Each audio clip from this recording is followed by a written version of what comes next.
ಚೈನಾದಲ್ಲಿ ಮುಸ್ಲಿಮರ ಪರಿಸ್ಥಿತಿ ಹೇಗಿದೆ?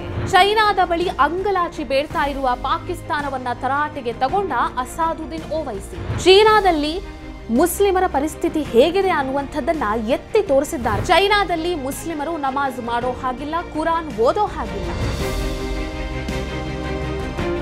ನಮಸ್ಕಾರ. ಪೆಹಲ್ಗಾಮ್ ದಾಳಿ ಆದ ನಂತರ ಅಸಾದುದ್ದೀನ್ ಓವೈಸಿ ಅವರು ಪಾಕಿಸ್ತಾನದ ವಿರುದ್ಧ ಕೆಂಡಾಮಂಡಲರಾಗಿದ್ದಾರೆ. ಪಾಕಿಸ್ತಾನದ ವಿರುದ್ಧ ಕಿಡಿಕಾರಿದ್ದಾರೆ. ಭಾರತದ ಆಪರೇಷನ್ ಸಿಂಧೂರವನ್ನ ಸಮರ್ಥಿಸಿಕೊಂಡಿದ್ದಾರೆ. ಈ ಪಾಪಿ ಪಾಕಿಸ್ತಾನದ ಕುತಂತ್ರವನ್ನ ಬಯಲು ಮಾಡೇ ಮಾಡ್ತೀನಿ ಅಂತ ಪಣ ತೊಟ್ಟಿದ್ದಾರೆ. ಇದು ಕೆಲವರಿಗೆ ಅಚ್ಚರಿ ಅಂತ ಅನಿಸಿದ್ರು ಕೂಡ ಅಸಾದುದ್ದೀನ್ ಓವೈಸಿ ಅವರ ಈ ನಿಲುವು ಸಾಕಷ್ಟು ಮೆಚ್ಚುಗೆಯನ್ನ ಗಳಿಸಿದೆ. ಮೇ 25ರಂದು ನಡೆದಂತಹ ಒಂದು ಸಾರ್ವಜನಿಕ ಸಭೆಯಲ್ಲಿ ಪಾಕಿಸ್ತಾನವನ್ನ ಅಸಾದುದ್ದೀನ್ ಓವೈಸಿ ಅವರು ಸಾರ್ವಜನಿಕವಾಗಿ ತರಾಟೆಗೆ ತಗೊಂಡಿದ್ದಾರೆ. ಚೀನಾದಲ್ಲಿ ಮುಸ್ಲಿಮರ ಪರಿಸ್ಥಿತಿ ಹೇಗಿದೆ ಅನ್ನುವಂಥದ್ದನ್ನ ಎತ್ತಿ ತೋರಿಸಿದ್ದಾರೆ. ಆ ಸಭೆಯಲ್ಲಿ ಮುಸ್ಲಿಮರನ್ನ ಇಷ್ಟು ಹೀನಾಯವಾಗಿ ಕಾಣ್ತಾ ಇರುವಂತಹ ಆ ಚೈನಾದ ಎದುರು ಈ ಪಾಪಿ ಪಾಕಿಸ್ತಾನ ಮಂಡಿ ಊರಿದೆ, ಅಂಗಲಾಚಿ ಬೇಡ್ತಾ ಇದೆ ಅಂತ ಹೇಳಿ ಪಾಕಿಸ್ತಾನವನ್ನ ತರಾಟೆಗೆ ತಗೊಂಡಿದ್ದಾರೆ. ಹಾಗಾದ್ರೆ ಓವೈಸಿ ಅವರು ಏನ್ ಹೇಳಿದ್ರು ಒಂದ್ಸಲ ನೋಡಿ. पाकिस्तान में तुम एक मलेरिया की दवा नहीं बना सकते, तुम एक मोटरसाइकिल का टायर तैयार नहीं कर सकते. भारत बहुत आगे है, भारत से पंगा मत लो. अल्लाह का शुक्र है कि हमारे बुजुर्ग नहीं गए वहां पर, वरना इन पागलों को हमको देखना पड़ता. जो लोग गए उनको बर्दाश्त कर रहे हैं. हमको पाकिस्तान से कभी मतलब था ना कभी रहेगा. अरे ये तुमको शर्म नहीं है कि तुम तुम्हारे मुल्क को चीन के पास गिरवी करती हो और तुम इस्लाम की बात करते हो? वो चीन जो जिनजियांग में मुसलमानों को 20 लाख मुसलमानों को कैद में बंद कर दिया, जिनको जबरन सूअर खिलाया जा रहा है चीन में, आज वो मिनिस्टर इस्लाम की कामयाबी की बात करता है. ಹಾಗಾದ್ರೆ ಪಾಕಿಸ್ತಾನದ ವಿರುದ್ಧ ಓವೈಸಿ ಅವರು ಇಷ್ಟೊಂದು ಕಿಡಿಕಾರೋದಕ್ಕೆ ಕಾರಣ ಏನು? ಚೈನಾದಲ್ಲಿರುವಂತಹ ಮುಸಲ್ಮಾನರ ಪರಿಸ್ಥಿತಿ ಹೇಗಿದೆ? ಚೈನಾ ಮುಸ್ಲಿಮರನ್ನ ಯಾವ ರೀತಿಯಾಗಿ ನಡೆಸಿಕೊಳ್ತಾ ಇದೆ ಅನ್ನುವಂಥದ್ದನ್ನ ನಾನು ಹೇಳ್ತೀನಿ. ಚೀನಾದಲ್ಲಿ, ಅದರಲ್ಲೂ ಜಿನ್ಜಿಯಾಂಗ್ ಅನ್ನುವಂತಹ ಪ್ರದೇಶದಲ್ಲಿ ಅಲ್ಲಿರುವಂತಹ ಉಯಿಘುರ್ ಮುಸಲ್ಮಾನರ ಪರಿಸ್ಥಿತಿ ಬಹಳ ಚಿಂತಾಜನಕವಾಗಿದೆ. ಅಲ್ಲಿ ಮುಸಲ್ಮಾನರನ್ನ ಬಹಳ ಕೆಟ್ಟದಾಗಿ ನಡೆಸಿಕೊಳ್ತಾ ಇದ್ದಾರೆ. ಚೀನಾದಲ್ಲಿರುವಂತಹ ಮುಸಲ್ಮಾನರ ಪರಿಸ್ಥಿತಿ ಹೇಗಿದೆ, ಅವರನ್ನ ಯಾವ ರೀತಿಯಾಗಿ ನಡೆಸಿಕೊಳ್ತಾ ಇದ್ದಾರೆ ಅನ್ನೋದಕ್ಕೆ ಕೆಲವು ಉದಾಹರಣೆಗಳನ್ನ ನಾನು ಹೇಳ್ತೀನಿ. 1. ಪುನರ್ ಶಿಕ್ಷಣ ಶಿಬಿರ, ರೀ ಎಜುಕೇಶನ್ ಕ್ಯಾಂಪ್.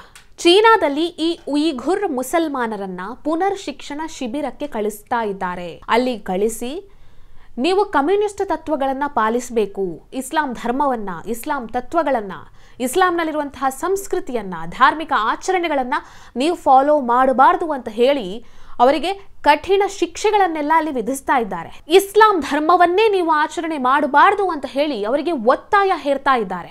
2. ಮಸೀದಿಗಳ ಧ್ವಂಸ. ಚೀನಾದಲ್ಲಿ ಮಸೀದಿಗಳನ್ನ ಕೆಡವಿ ದೊಡ್ಡ ದೊಡ್ಡ ಮಾಲ್ಗಳನ್ನ ನಿರ್ಮಾಣ ಮಾಡ್ತಾ ಇದ್ದಾರೆ. ಮಸೀದಿಗಳನ್ನ ಕೆಡವಿ ಹಾಸ್ಪಿಟಲ್ಗಳನ್ನ ನಿರ್ಮಾಣ ಮಾಡ್ತಾ ಇದ್ದಾರೆ. ಮಸೀದಿಗಳನ್ನ ಸಾರ್ವಜನಿಕ ಕಚೇರಿಗಳನ್ನಾಗಿ ಪರಿವರ್ತಿಸ್ತಾ ಇದ್ದಾರೆ. ಇಸ್ಲಾಂ ಧರ್ಮದ ಧಾರ್ಮಿಕ ಚಿಹ್ನೆಗಳನ್ನೇ ಅವರು ತೆಗೆದು ಹಾಕ್ತಾ ಇದ್ದಾರೆ. 3. ಕಟ್ಟುನಿಟ್ಟಿನ ಕ್ರಮ. ಚೈನಾದಲ್ಲಿರುವಂತಹ ಮುಸ್ಲಿಮರು ಮಸೀದಿಗೆ ಹೋಗುವುದಕ್ಕೂ ಅಲ್ಲಿ ಅವರಿಗೆ ಅವಕಾಶ ನೀಡ್ತಾ ಇಲ್ಲ. ಒಂದು ವೇಳೆ ಅವರು ಮಸೀದಿಗೆ ಹೋಗ್ತಾ ಇದ್ದಾರೆ ಅಂತ ಗೊತ್ತಾದ್ರೆ ಅವರನ್ನ ಅರೆಸ್ಟ್ ಮಾಡ್ಕೊಂಡು ಹೋಗ್ತಾ ಇದ್ದಾರೆ. ಉದಾಹರಣೆಗೆ ಹೇಳೋದಾದ್ರೆ ಅವರ ಮೊಬೈಲ್ ಫೋನ್ ಅನ್ನ ಟ್ರ್ಯಾಕ್ ಮಾಡುವಂಥದ್ದು, ಬೀದಿಗಳಲ್ಲಿರುವಂತಹ CCTVಗಳ ಮೂಲಕವಾಗಿ ಅಲ್ಲಿರುವಂತಹ ಮುಸಲ್ಮಾನರು ಮಸೀದಿಗೆ ಹೋಗ್ತಾ ಇದ್ದಾರಾ ಇಲ್ವಾ ಅಂತ ಚೆಕ್ ಮಾಡೋದು, ಅವರ ಗುರುತಿನ ಚೀಟಿಗಳನ್ನೆಲ್ಲ ನೋಡಿ ಅವರು ಮುಸಲ್ಮಾನರು ಹೌದೋ ಅಲ್ವೋ, ಅವರು ಯಾಕೆ ಮಸೀದಿಗೆ ಹೋಗ್ತಾ ಇದ್ದಾರೆ ಅನ್ನುವಂಥದ್ದನ್ನ ತಿಳ್ಕೊಳ್ಳೋದು. ಈ ರೀತಿಯಾಗಿ ಅವರನ್ನ ಫಾಲೋ ಮಾಡಿ ಒಂದು ವೇಳೆ ಮಸೀದಿಗೆ ಹೋದ್ರೆ ಅವರನ್ನ ಅಲ್ಲಿಂದ ಅರೆಸ್ಟ್ ಮಾಡ್ಕೊಂಡು ಬರ್ತಾ ಇದ್ದಾರೆ. 4. ಧಾರ್ಮಿಕ ನಿಷೇಧ. ಮುಸಲ್ಮಾನರಿಗೆ ಪವಿತ್ರ ಹಬ್ಬ ಯಾವುದು ಅಂತ ಹೇಳಿದ್ರೆ ರಂಜಾನ್ ಟೈಮ್ನಲ್ಲಿ ಅವರಿಗೆ ಉಪವಾಸ ಮಾಡೋದಕ್ಕೂ ಬಿಡ್ತಾ ಇಲ್ಲ. ಅಂದ್ರೆ ಒತ್ತಾಯ ಪೂರ್ವಕವಾಗಿ ಅವರಿಗೆ ಹಂದಿ ಮಾಂಸವನ್ನ ತಿನ್ನಿಸ್ತಾ ಇದ್ದಾರೆ. ಇದೇ ಮಾತನ್ನ ಓವೈಸಿ ಅವರು ಹೇಳಿರುವಂತದ್ದು. ಮುಸಲ್ಮಾನों को 20 लाख मुसलमानों को कैद में बंद कर दिया, जिनको जबरन सूअर खिलाया जा रहा है चीन में, आज वो मिनिस्टर इस्लाम की कामयाबी की बात करता है. ಇಲ್ಲ, ಚೈನಾದಲ್ಲಿ ಯಾವ ರೀತಿಯ ಹೆಸರನ್ನ ಇಡ್ತಾರೆ ಅದೇ ರೀತಿಯ ಹೆಸರನ್ನ ಅಲ್ಲಿ ಮುಸಲ್ಮಾನರು ಕೂಡ ಇಡಬೇಕು. 5ನೇದು ಕುಟುಂಬಗಳ ವಿಭಜನೆ. ಚೈನಾದಲ್ಲಿ ಈ ಉಯಿಘುರ್ ಮುಸಲ್ಮಾನರನ್ನ ವಿಭಜನೆ ಮಾಡಲಾಗ್ತಾ ಇದೆ. ಹೇಗೆ ವಿಭಜಿಸ್ತಾ ಇದ್ದಾರೆ? ಒಂದು ಕುಟುಂಬದಿಂದ ಅದರಲ್ಲಿರುವಂತಹ ಸದಸ್ಯರನ್ನ, ಅಂದ್ರೆ ಈ ಉಯಿಘುರ್ ಮುಸಲ್ಮಾನರ ಕುಟುಂಬದಲ್ಲಿರುವಂತಹ ಕೆಲ ಸದಸ್ಯರನ್ನ ಒತ್ತಾಯಪೂರ್ವಕವಾಗಿ ಶಿಬಿರಗಳಿಗೆ ಕಳಿಸ್ತಾ ಇದ್ದಾರೆ. ಆ ಮೂಲಕವಾಗಿ ಅವರ ಕುಟುಂಬವನ್ನೇ ಒಡೆಯುವಂತಹ ಕೆಲಸವನ್ನ ಚೈನಾದಲ್ಲಿ ಮಾಡ್ತಾ ಇದ್ದಾರೆ. 6ನೇಯದು ಸಂಸ್ಕೃತಿ ನಾಶ. ಯಾವ ರೀತಿಯಾಗಿ ಈ ಇಸ್ಲಾಂ ಸಂಸ್ಕೃತಿಯನ್ನ, ಇವರ ಧರ್ಮವನ್ನ ನಾಶ ಮಾಡ್ತಿದ್ದಾರೆ ಅಂತ ಹೇಳಿದ್ರೆ, ಇವರ ಭಾಷೆಯಲ್ಲಿರುವಂತಹ ಕೆಲ ಸಾಹಿತ್ಯಗಳನ್ನ, ಪುಸ್ತಕಗಳನ್ನ ಚೈನಾದಲ್ಲಿ ಸುಡ್ತಾ ಇದ್ದಾರೆ. ಇಲ್ಲಿ ಚೈನಾದಲ್ಲಿ ಮಾತನಾಡುವಂತಹ ಭಾಷೆಯನ್ನೇ ಮಾತನಾಡಬೇಕು. ಅಂದ್ರೆ ಈ ಉಯಿಘುರ್ ಸಮುದಾಯದವರು ಮಾತನಾಡುವಂತಹ ಭಾಷೆಯನ್ನ ಅಲ್ಲಿ ಮಾತನಾಡೋದಕ್ಕೆ ಅವಕಾಶ ಇಲ್ಲ. ಬದಲಾಗಿ ಚೈನಾದಲ್ಲಿರುವಂತಹ ಮ್ಯಾಂಡರಿನ್ ಭಾಷೆಯನ್ನೇ ಅಲ್ಲಿ ಮಾತನಾಡಬೇಕು.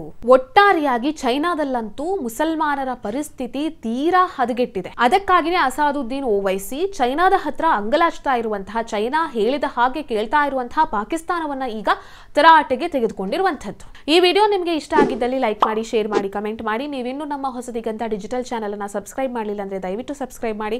ಹೆಚ್ಚಿನ ಮಾಹಿತಿಗಾಗಿ ಪಕ್ಕದಲ್ಲಿರುವಂತಹ ಬೆಲ್ ಐಕನ್ ಅನ್ನ ಪ್ರೆಸ್ ಮಾಡಿ.